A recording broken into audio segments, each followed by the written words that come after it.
ഇന്നങ്ങനെ നല്ല വെയിലുള്ളൊരു ദിവസമാണ്. കുറേ ദിവസമായി എൻ്റെ ഇതുപോലെ വെയിലൊക്കെ കിട്ടിയിട്ട്. മഴ നീങ്ങിയാലും ഒരു മൂടിക്കെട്ടലൊക്കെ ഉണ്ടായിരുന്നു. അടുപ്പിച്ച് മഴ പെയ്ത് കഴിഞ്ഞിട്ടുണ്ടെങ്കിൽ പിന്നെ കിട്ടുന്ന വെയിലിന് എല്ലാവർക്കും വീട്ടിൽ ഒരുപാട് പണികളുണ്ടാവും.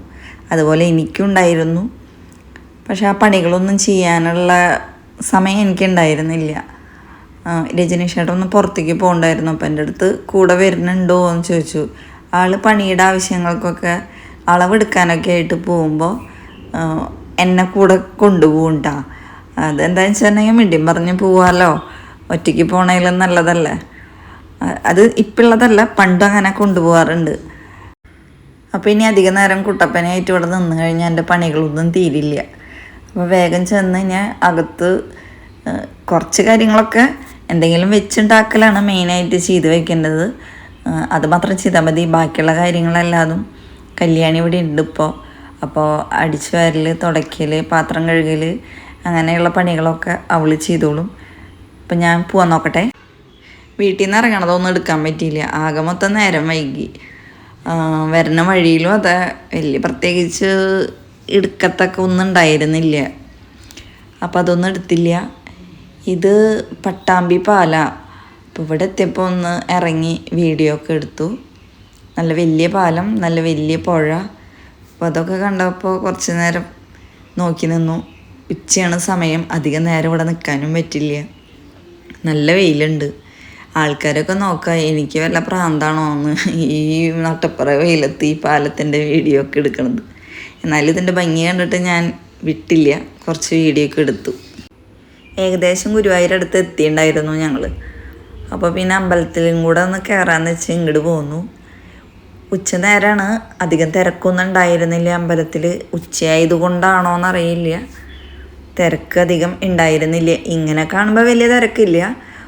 ഊണ് കഴിക്കേണ്ട ഒരു ഭാഗത്തേക്ക് പോയപ്പോൾ അവിടെ നല്ല തിരക്കുണ്ടായിരുന്നു. കുറേ നാളായിട്ട് ഞാൻ ഗുരുവായൂർ വന്നിട്ട്. പിള്ളേരൊക്കെ കൂടി വരണം എന്ന് പലപ്പോഴും വിചാരിക്കും, പക്ഷെ അത് നടന്നില്ല. ഇതിപ്പോൾ യാദൃശ്ചികമായി ഇങ്ങനെ ഒരു വരേണ്ടി വന്നു. എനിക്ക് ഇങ്ങോട്ടൊക്കെ കിടക്കുമ്പോൾ നല്ല സങ്കടമൊക്കെ വരുന്നുണ്ടായിരുന്നു കേട്ടോ. ഞാൻ പണ്ടൊക്കെ ഇടയ്ക്ക് വരുന്ന ഒരു സ്ഥലമായിരുന്നു. ഇപ്പം എനിക്ക് തീരെ അങ്ങനെ വരാനൊന്നും പറ്റണില്ല. പിന്നെ അമ്പലത്തേക്ക് വരണം എന്നുള്ളൊരു രീതിയിലല്ല ഞാൻ വന്ന് നോക്കണത്. ഇവിടെ മൊത്തം എല്ലാവരും സെറ്റ് മുണ്ടും സെറ്റ് സാരിയും പട്ടുപാവാടിയും പിന്നെ കാണാൻ മെനയുള്ളൊരു ചുരിദാറൊക്കെ ഇട്ടിട്ടാണ് വന്ന് നോക്കണത്. ഞാനിപ്പോൾ അങ്ങനെ ഇങ്ങോട്ട് കയറുന്നൊന്നും എനിക്കൊരു പ്രതീക്ഷ ഉണ്ടായിരുന്നില്ല. എന്നാലും പുറത്ത് നിന്ന് തൊഴുതു. കുറേ സങ്കടങ്ങൾ വരുന്നുണ്ടായിരുന്നു എനിക്കിവിടെ എത്തുമ്പോൾ. കുറേ റീലൊക്കെ കാണുമ്പോൾ എനിക്ക് നല്ല വിഷമമായിരുന്നു. എനിക്ക് അങ്ങോട്ടൊന്നും പോകാനായിട്ട് ഇപ്പോൾ പറ്റണില്ലല്ലോ എന്നുള്ളത്. നടക്കെ നിന്ന് സമാധാനത്തിൽ തൊഴുതു. തിരക്ക് അവിടെ ഉണ്ടായിരുന്നില്ല. ഇതാണ് ഊണ് കഴിക്കണ വരി. ഇവിടെയാണ് തിരക്ക് കണ്ടത്. അത്യാവശ്യം നല്ല തിരക്കുണ്ടായിരുന്നു. അപ്പം ഇന്ത്യ നിൽക്കണ ചേട്ടനെ വീഡിയോ എടുക്കുമ്പോൾ അതിൽ നോക്കി ചിരിക്കണ്ടായിരുന്നു. ഞാൻ എഡിറ്റ് ചെയ്യണ സമയത്തായിരുന്നു കേട്ടോ അത് കണ്ടത്.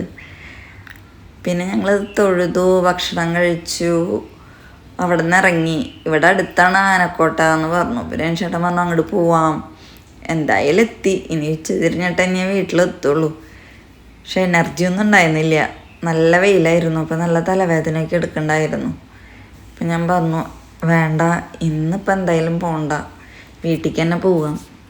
ഏകദേശം ഒരു 3 കിലോമീറ്റർ ഉള്ളതെന്ന് തോന്നുന്നു ഗുരുവായൂരിൽ നിന്ന് ആനക്കോട്ടയിലേക്ക്. അപ്പം അങ്ങോട്ട് പോകാനുള്ള ഒരു മൂഡൊന്നും ഉണ്ടായിരുന്നില്ല. എന്തായാലും പ്രതീക്ഷിക്കാണ്ട് ഇവിടേക്ക് വരാൻ പറ്റി. അതിൻ്റെ ഒരു സന്തോഷത്തിൽ ഞങ്ങൾ വീട്ടിലേക്ക് പോയി. അത്രയേ ഉള്ളൂ. ബൈ.